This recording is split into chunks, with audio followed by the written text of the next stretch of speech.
Good morning, beloveds. So I'm having tech challenges today. Oh yeah, I'm having tech challenges today. Streamlabs would not connect to Facebook. And Facebook still does not support landscape on the phone. So I was like, all right, what do I do? Well, fortunately, Jesse had given me one of the church iPads. So we're trying this from the iPad. So if I'm not looking at the camera, I apologize. I don't know where the camera is. All right, it is February 14th. It is Valentine's Day. So, first off, happy Valentine's Day. And second off, you can guess the title. The title is Divine Love. What else would we have on Valentine's Day, right? Okay. So, February 14th, our title is Divine Love. Our author is Rowland, and this is from The Irresistible Power of Divine Love, which is a Unity pamphlet from 1969. Love is an inherent power that, if allowed to be expressed in one's life, will transform every inharmony, will heal every disease, will transmute every negative condition into a part of the harmonious whole. The results of love are always good, but do not confuse sentiment and sympathy with love. I am speaking of the purified, transcendent power of divine love that expresses itself through you and me when we open our hearts and minds to it, when we recognize and encourage it. Not too long ago, within the last week or so, couple of weeks, Jesse answered that question, what is divine love? So if you scroll back a few videos, you'll probably find it.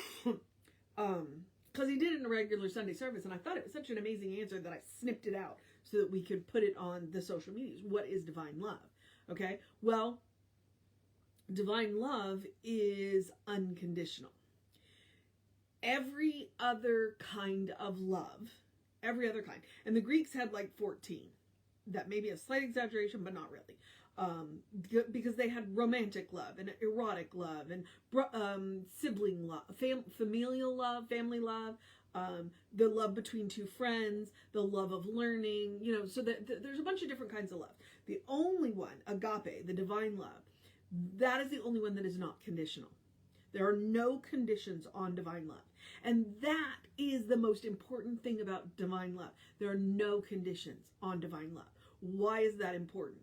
Because it means that there is nothing that you or I could do that will cut off the divine love. Okay? Which goes back to that judgment thing. Like, we're capable of judgment because we have the illusion of separation. But the divine does not have the illusion of separation. Everything is part of the whole. There is nothing that is separate from the divine. Therefore, the divine cannot judge. So, the divine, there are no conditions to the divine's love. And Reverend Jesse also reminded us when he was talking about the divine love that it's not a one-way street. It's not the divine loving on us. It's us reciprocating, and accepting. And that's a huge and important part with divine love. It's very important to understand that we have to accept that divine love. We can't just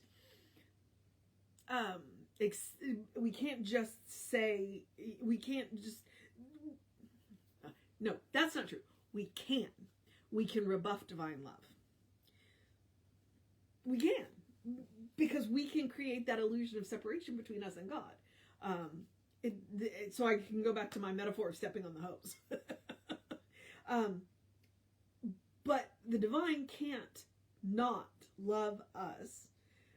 There are no conditions. So there is nothing that we can do that will cause the divine to not love us.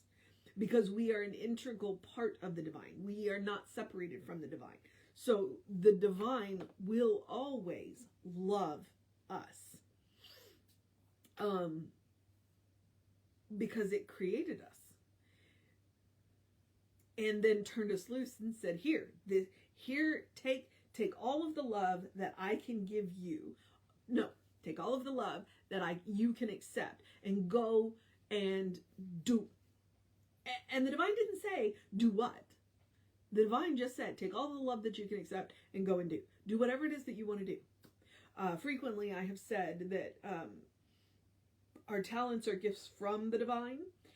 What we do with them is our gift back to the divine. So, and it's one of the ways that we can love the divine back, by using those gifts, by using those talents, and more importantly, by loving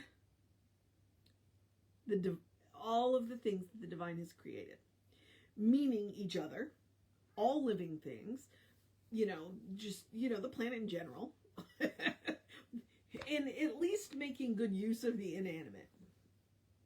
I mean, we have a responsibility to treat the living creatures on the planet well, but we can also make good use of the inanimate, because it's all God too. So if you were tuning in on Valentine's Day expecting anything other than divine love, well, you weren't paying attention to the calendar. But that's the most amazing thing. And conditional love is not wrong. Okay? It's human. And it's not even human. It's, it's a condition of being alive. My cats, I love my cats because they are my cats, but I love all cats. But my cats love me because we feed them. How long do you think they would love me if I didn't feed them or pet them or just in general, love on them? So there's that. It's all love. It's all love. And as she said, there's no kind of love that is wrong. Now, I will make a case briefly for the fact that in the West, we do not distinguish between the love of living things and the love of inanimate things. We have this thing called tough love, whereas in the East, they have this thing called loving kindness. And in the idea of loving kindness is you do what's best for both parties involved in the relationship. And that's one of the things that I think is really important. It's an important distinction, because too frequently we love an object, even if it's a living thing, and oftentimes it is about what that object can do for us. That's not love. Okay? There are many things we could call it, but that's not love. When we talk about loving kindness from the Eastern model, what is really incredible about that is love is subjective. It is subject, which means love takes into account both parties, the thoughts and feelings of both parties, and that's one of the reasons why, can you love your mother, and can you love your motorcycle the same? Think about it for a minute, and then I can quote back to you, and several people have said it. Bob Marley may have said it. I think Martin Luther King said it. And maybe Jimi Hendrix or Paul McCartney said, when the love, oh no, I think it was John Lennon, is one of the, so the quote is, when the love of people outweighs the love of power, then we will have peace. I think it's Martin Luther King. But a lot of people have said something along that lines on love. And so that's kind of what I'm leaning into. And that's the benefit of divine love, because divine love is not conditional. There will never be anything that you can do where the divine will stop loving you. There are plenty of things that you can do that will cause people around you to stop loving you. So don't do those things. But when you make a mistake, the divine is not going to stop loving you. And that is the state of grace that allows us to pick ourselves up, dust ourselves off, and go and make amends. So, that is my thought. If you want a mission today, it's Valentine's Day. Go and tell somebody that you love them. Sincerely. Go and tell somebody that you love them sincerely. And it does, and like I said, Greeks have all these different kinds of love. So you can pick a friend, a family member, a cat, dog, fur baby, a partner, a spouse, or maybe you're in a situation where you can do the whole, I'm going to use man, okay? I love you, man, to a total stranger. Ernest Holmes says that people are dying to have somebody tell them that they're okay. You got the courage to go up to a stranger in a situation and say, hey, you know what? It's going to be okay. I love you. It's one of the reasons why I start this broadcast with good morning, beloveds. And I end it by telling you, that you are loved. Okay? I don't have to know you to love you. You're a beloved expression of the divine. So, there's that. All right. I need to wrap this up because I had tech challenges, and so I'm going to kind of speed through the rest of it. Which the other mission is the self-care. Do something loving, kind, and compassionate for yourself. Take a walk, take a nap, take a break, take a deep breath before you speak. Especially if you're going to tell somebody that you love them. Take that deep breath so that it comes out sincerely. Not because you have to think about it, but because you want it to sound sincere. Take that deep breath. Really think about it and really sink into those feelings when you tell somebody that you love them. All right. The rest of these okay, you know what? Today, it's Valentine's Day. Eat dessert first. Eat that piece of chocolate before you eat healthy food, okay? Chocolate is a health food. I had a doctor make me lift my hand and swear. I'm also going to remind you joy. Today is a good day.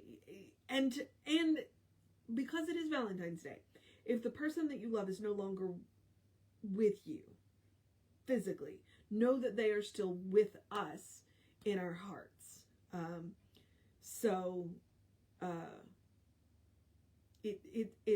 It's okay if the love is bittersweet, and it's okay if the joy is bittersweet. I am grateful to have loved you. I'm grateful to have loved you. So, make room for joy. Okay? Make room for joy. Doesn't matter what's going on in the world. Doesn't matter what's going on in your life. You still deserve joy. Please make room for it. Do something to engage your mind and your body. Drink plenty of water. Get that early in your day bright light. It looks like it's going to be a beautiful day here. We might even get close to the 70s. Open the windows of your soul. Allow the breath of heaven to remind you do live in heaven right here, right now. It's all around us all the time. Okay? The two things that it means to me, it's all God, and heaven is a state of mind. It's a state of consciousness. And the best way to begin is to look for the good and praise it. What I've leaned into this month, the month of February, is it, and you can do it in the morning or in the middle of the day or right before you go to bed, wherever you need that boost. Write down 3 things that you're grateful for, and for at least a week, do not repeat. And if you can do it for a month, great. And then post that list somewhere where you can see it when you need that moment of reminder. Hey, you know what? My life's pretty good. My life's pretty good. Post it. Post it. All right, beloveds. Look for the good and praise it. That's Emma Curtis Hopkins. We are Creative Life Spiritual Center, Creative Life Spark. I'm the running Rev Ryan on the social medias that I am on. Please feel free to go and like and subscribe and follow and share and, react. That bumps us in the algorithms, and we appreciate it. We think we have something good to share with the rest of the world. So that's one way you can help us out. Okay, you can also email info@creativelife.org. That'll get us get you on the constant contact. And those hot links are hot. You get 1 email a week because it's a real person doing it, and he ain't got time for more than that. Okay. Where am I? Nowhere. I don't know where I am. I guess I'm at the part where I get to encourage you to have a great day, a wondrous day, a fantastic day, a magical day, an enchanted day, a wonder-filled day, an awesome day, an amazing day, a chocolate-filled day, a love-filled day, a kind day, a compassionate day, a tell someone you love them day, a send silly emojis to people day, a good day. And if that is too much pressure, simply have a day. You are enough just as you are. You are a beloved child of God. Or as I've co-opted the phrase, you are a beloved expression of the divine. You are a brilliant light. You are spirit in motion. You are God in action. You are a divine spark, or as Reverend Jesse likes to call us, you're a godling. All right? That is the truth of your being. Please explore the truth of your being. Peel back the layers of everything that you have been told about who and what you are, and get to know the person that the divine knows you to be. Because I can promise you one thing. Just like it can promise you that the divine loves you unconditionally, I can promise you that the person that God knows you to be, the person the divine knows you to be, is good. And if you start there, anything else is possible. All right, beloveds. Reverend David will be on around 5 p.m. with you. I will be back with you around 9 a.m. tomorrow. We'll see what the technologies look like tomorrow. Take care of yourself. Know that you are loved. And I will see you next time.